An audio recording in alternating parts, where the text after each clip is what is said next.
I'm going to begin by making sure we all understand how corporations are organized. At the very top are those who own the corporation. What does that mean? Most corporations are shareholding corporations. They issue little pieces of paper that give you a share of the company, the corporation.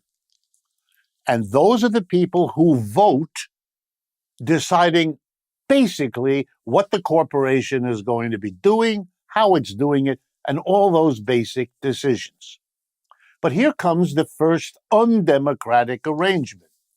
Is it one shareholder per vote? No. The voting by the shareholders is done according to the shares they own. There are, for example, hundreds of millions of shares out there for each of the major corporations in this country. Wow. That means if you owe 10 shares, you have 10 out of maybe 50, 60, 100 million. Or to say the same thing in simple English, in shareholding, it doesn't matter who you are or what you are. It matters only one thing. How rich are you? How many shares are you able to buy? Because that will determine how much of a vote you get. The richer you are, the more votes you get. The less rich you are, the fewer votes you get. And now the statistic you should file away in your head and never forget. The 10% richest people in America own 80% of the shares. You get it? They own the corporations of this country. The next level in a corporation is called the board of directors. Let me explain. These are the people, and by the way, in most corporations, it's between 10 and 20 individuals. Small group. Those people who are the board of directors are elected by the shareholders using the one share, one vote system. So the richest 10%, since they own 80% of the shares, it's the same 10% who select who's on the board of directors. That's how you get there.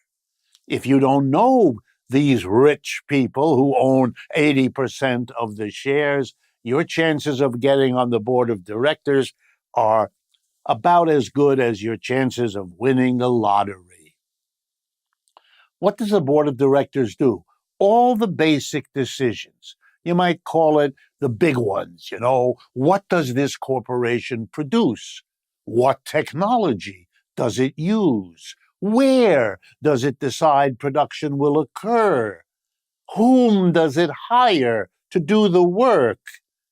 And what is done with the profits that everybody helps to produce? Those key decisions are made by the 10 or 20 people on the board of directors who are elected by the 10% richest Americans who own 80% of the shares.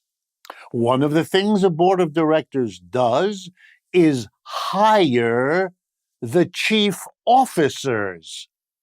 Sorry it's complicated, but they've worked this out this way. Chief officers include a name you probably have heard of, the CEO, the Chief Executive Order. The top officials, the executives, if you like, are chosen and hired by the board of directors. And they get the big salaries if the board of directors decides to favor them in that way. And now the bottom.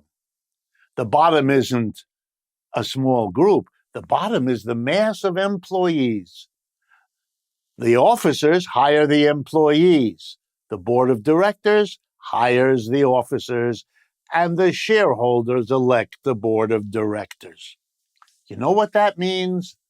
Everything about a corporation is decided by the top 10% or the people they choose, not by the people impacted by what the corporation does, the community where it's located, the people who breathe in the exhaust that this corporation dumps into the air.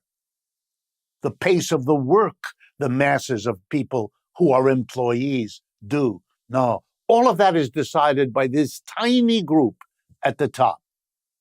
Are they accountable to the people they impact in the community? No. Community doesn't vote on who's on the board of directors, has no say at all.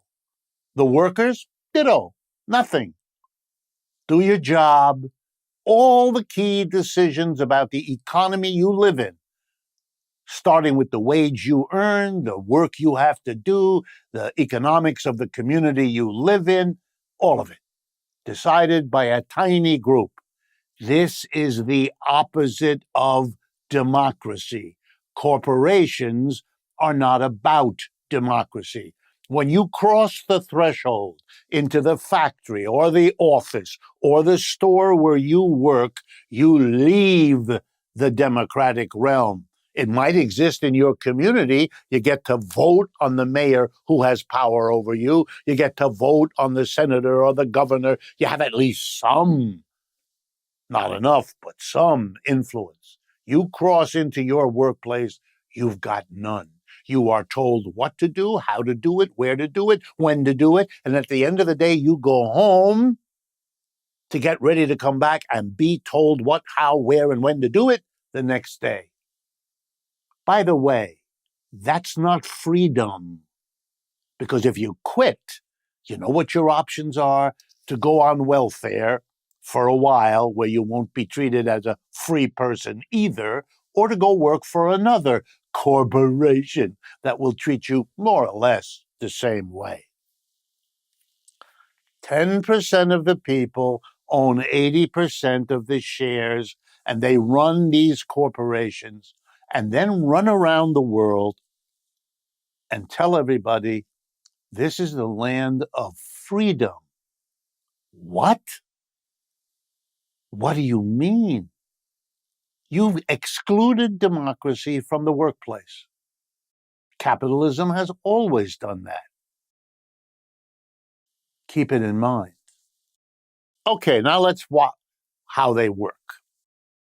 And here we're going to note the truth, which is the tiny group of what are called major shareholders.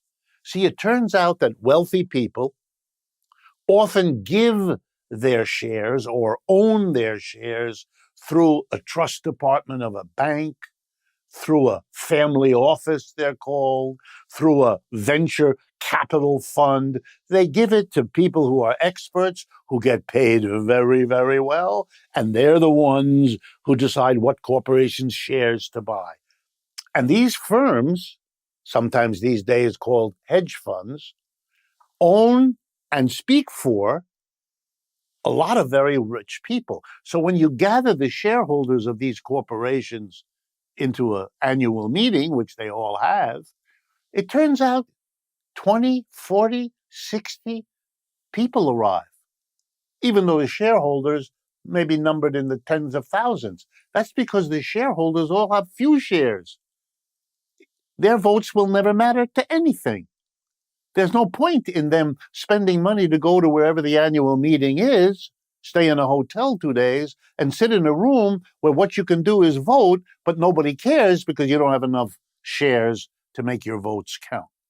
So very often, very few people come, and they come from a hedge fund or a bank or something like that, stock brokerage, where they come together and vote on behalf of all those who have entrusted them with their money, all the rich people who entrust those kinds of entities with their money. So a handful of individuals come who are the major shareholders, you bet, representing the interests of that top 10% that owns 80% of the shares.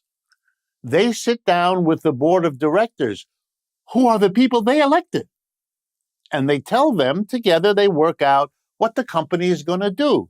And I want you to be clear what that means. Are we going to see millions of jobs destroyed and replaced by machinery, by robots, by computers, by artificial intelligence?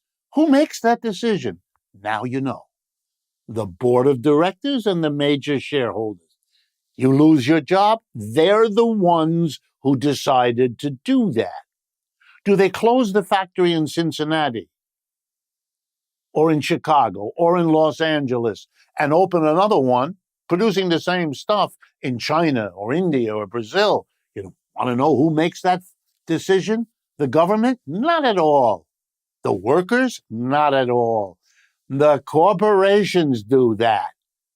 Corporations, and that means the major shareholders, often 20 or 30 people, with the board of directors, they chose 10 or 20 people. That's it. They got together and they said, we can make more money in China than we can in the United States. So we're leaving. And the American government said, have a nice trip.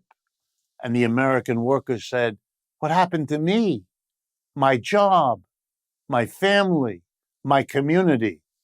Tough. It's how the system works. True enough.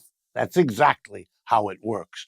The same people who decide whether or not you'll be replaced by a machine will also make the decision, based on which is more profitable, whether you'll be replaced by a worker in another country to whom they can pay much less and upon whom they can impose much more awful conditions.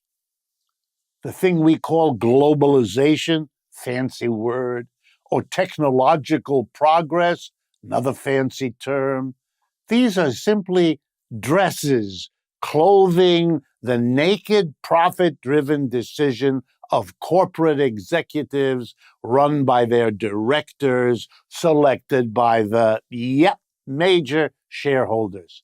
This is not a system based on running the government, running society by we the people. It is a terrible joke to refer to a country as democratic that has organized its economic system in this way. It's blatantly, obviously, and totally undemocratic.